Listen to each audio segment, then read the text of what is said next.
Hi guys, how's it going? So if you haven't noticed, we moved on to 2.2. We spent a long time on 2.1 because it's necessary. So after those 3 pretty grueling days of 2.1, I'm sure you're sick of exponents and never want to hear about them again. We only have to talk one small thing exponents in 2.2, and then we don't have to talk about those again. So the reason, just like tidbit, the reason we spent so long on 2.1 was that exponent properties come up everywhere in life. You may have not even noticed that you did know some exponent properties and you were doing them maybe without knowing what the property was called or what the specific rule to it was. But you've been doing some exponent properties. We just needed to kind of hammer some harder ones out. They will never go away. Exponent properties will always be here. You'll always have to deal with them. That's why we spent so much time on them, because they're really important moving forward for us. But we kind of get to drop that subject today, because today we're going to talk about evaluating and graphing polynomial functions. So this specifically, I should note, will likely just be day 1 of 2.2, and we'll go on to graphing for like the graphing portion of it. But today is just going to be evaluating. Okay, so this is the only part we're doing in this video. 2 terms that I just want to talk about with you. The first one is polynomials. Okay, when we say this word polynomials or polynomial functions, what a polynomial is a function that has degree higher than 2. Okay, so then what does that word degree mean? So degree is referring to the exponent. Specifically, we're referring to the highest exponent in a function. So if I had the function f of x equals x to the 5th plus 3x cubed plus 2x minus 3. This was a 5. I would ask you, what degree polynomial is this? 1, it's a polynomial because my exponents are higher than 2. But what degree function is this? We go to the highest exponent. If it's written in standard form, that exponent will be in the very front of the function. That exponent's a 5, so this would be a 5th degree polynomial. None of this, oh, sorry, you can't really see that. 5th degree polynomial. None of this is super pertinent information to today, but just so you kind of understand why I use the general terms that I use when I use them. This is why the last section when we were talking about quadratics, because they were quadratic functions. It was everything with an exponent of 2. Polynomials now have all exponents 2 and higher is technically what a polynomial would be, but we would always call a degree 2 polynomial quadratic. So after we get past that exponent of 2, we start saying that word polynomial. So enough about that. The 2 things that I really want to show you today. The first one is direct substitution. So this is something that you've been doing, but you almost didn't know that you were doing it. Now we're going to put a name to it, basically. Direct substitution, basically, is when we want to evaluate a function for a specific number. So let's say evaluate the function f of x equals 2x to the 4th minus 5x cubed minus 4x plus 8. Okay, I want to evaluate this function for x equals 3. So when I say I want to evaluate something for a specific value, what this is saying is I want to figure out in this function, when x equals 3, what is the value of that function? We've done this before, you just didn't have a name to it. So direct substitution means that I'm going to say, all right, I'm taking f of 3. Not f of x, I'm taking f of 3. Meaning I replace every x in my function with 3. Okay, this is what this notation means. Replace x with 3. So we have 2 times 3 to the 4th minus 5 times 3 cubed minus 4 times 3 plus 8. And at this point, if your calculator will help you, that's okay. You don't have to know what 3 to the 4th is. You don't quite need to know what 3 cubed is. Those things don't matter so much to me. Sorry, just one second. I'm finding a different colored pen. or a different colored marker, I should say. Give me 1 second. Find a different colored marker.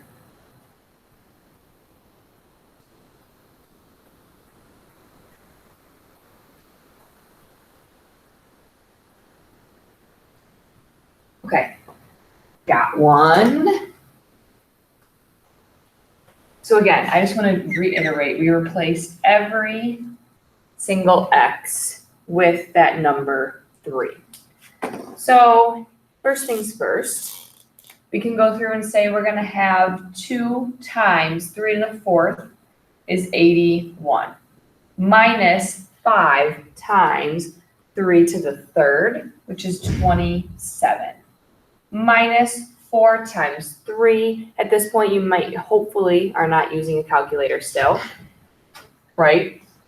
Thank you. 4 times 3, 12, plus 8. So we're just going to keep multiplying out here, everything that we possibly can.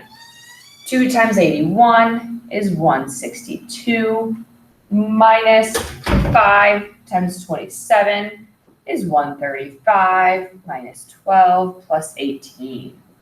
Okay, when you add, subtract all of this up, you should be coming to a total of 23. Oh, you can't see what I'm doing right now. There we go. Should be coming to a total of 23. Okay, so what this is telling us is when we evaluate this function for x equals 3, that value is 23.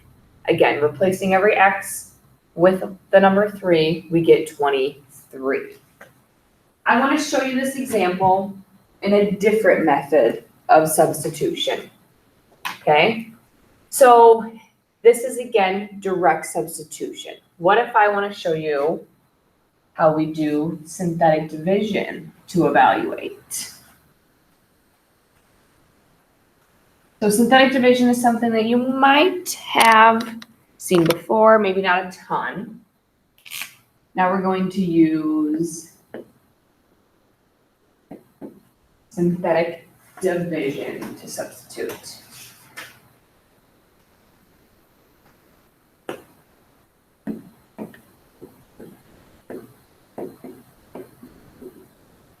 Okay, the nice thing here is I'm going to use the exact same function that we did last time.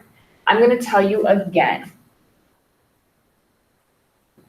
to evaluate f of x equals 2x to the 4th minus 5x cubed minus 4x plus 8 for x equals 3. But this time, I'm asking you to do it using synthetic substitution. So synthetic substitution is synthetic division, which again, you may have not really truthfully seen much before. So what we do first is we make kind of this big rectangle, a quarter of a rectangle, right, just 1/2 of it. The number that goes on the outside is the number that we want to substitute. So that's going to be 3. Okay, the numbers that go on top all come from our function. So we use the coefficients. Again, coefficients are numbers that are in front of our x's or in front of our variables, and then of course our constants. Basically any number in the function, those are these coefficients. So 2 is, -5, -4, and 8 are all coefficients here. Except there's one detail that we have to remember to check for. So looking at how our exponents move forward or move down, we go from a 4 exponent to a 3 to a 1 to nothing. So think in your head, is there any exponents I'm missing? Do I skip over a degree? Hopefully you're saying, yeah, right here, you should have an x squared because we go 4, 3, 2, 1, and then on to no exponents or no variables at all. So what we have to add in is called the 0 placeholder. You would remember this maybe from doing long division. Okay, when we don't want to skip over any terms. So when I go to write these coefficients, I have to put in this 0 placeholder. So again, on the top, I write all of my coefficients. So I have a 2, -5, then comes my 0 placeholder, -4, and +8. Another thing to keep in mind is you want to take whatever sign is in front of that number. So it's a +2, -5, 0, -4, +8. Those signs come with it. The process for synthetic division. The first number always drops down. So we get 2. Now we multiply this term by this term. So bottom times side equals 6. This number goes over here. So now we have 6 right here, right? 3 times 2 gives me 6. We add straight down. So -5 plus 6, and this number comes down. -5 plus 6 gives me +1. Oh, let me try to follow with my colors here. So 1 comes down. Now again, we have 1 times 3. This number goes over here. So 1 times 3 gives me 3. Again, we add straight down. 0 plus 3 is 3. And again, we repeat the cycle. So 3 times 3 gives me 9. Okay, and add straight down. -4 plus 9 is +5. 5 times 3, right, bottom times side goes over here. 5 times 3 is 15. Now if we add straight down, 8 plus 15 is 23. So the cool thing about using synthetic substitution versus synthetic division, we have to use all of these numbers. They all mean something to us. In synthetic substitution, none of these matter. We don't care about them. The last thing, the very last number is what our value is. So what is my value for evaluating this function for x equals 3? That value is 23. Think back, what did we get for the last example? We used the exact same function and the exact same x value, so we should get the same number. We got 23 for the last time, we got 23 for this time, okay? So just 2 different methods for evaluating functions. You can use direct substitution or synthetic substitution. I will make you try both of them at first, and then eventually you'll get the option to choose, whichever one works best for you. We will work more with synthetic substitution because I know it's a little bit different maybe than what you've been used to, and it's a little bit new of a process. But synthetic division, synthetic substitution will always keep coming back up, again, a little bit in Algebra 2 and more in pre-calc. So it's not going away, so you want to make sure you understand that. You've seen 2 examples, one of each kind. One thing I just want to keep in mind, always check for 0 placeholders. If you don't need them, don't put one in. Then that's the only other difference of an example you might see.